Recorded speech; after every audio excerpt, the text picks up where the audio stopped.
The person in charge of election integrity should have known about this before, long before Steve Robinson published a Robinson report, because, and I'm not factual because she didn't give us any real details at today's press conference, but Tuesday afternoon or early evening, she should have been aware of this. She would have never been aware of this if it hadn't been for your story. Well, my email to her taxpayer-funded press secretary, Emily Cook, she's a deputy secretary of state in terms of pay level, but is effectively just a campaign employee.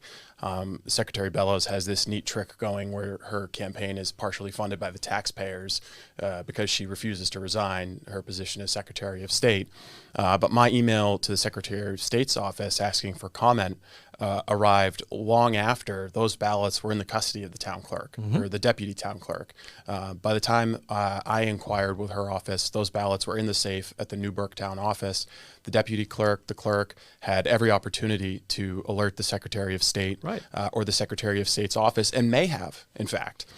We could submit a Freedom of Access Act request to the Secretary of State's office for communications between the town of Newburgh and the Secretary of State's office, but it would probably take us a year and a half or 2 years to get an answer to that because the Secretary of State's office doesn't handle FOA requests in good faith. They are frequent FOA scofflaws, and specifically as they engaged in viewpoint discrimination at today's press conference by refusing to answer our questions, they engage in viewpoint discrimination by intentionally slow rolling our Freedom of Access Act request for public records. But she should have known about it before I contacted her.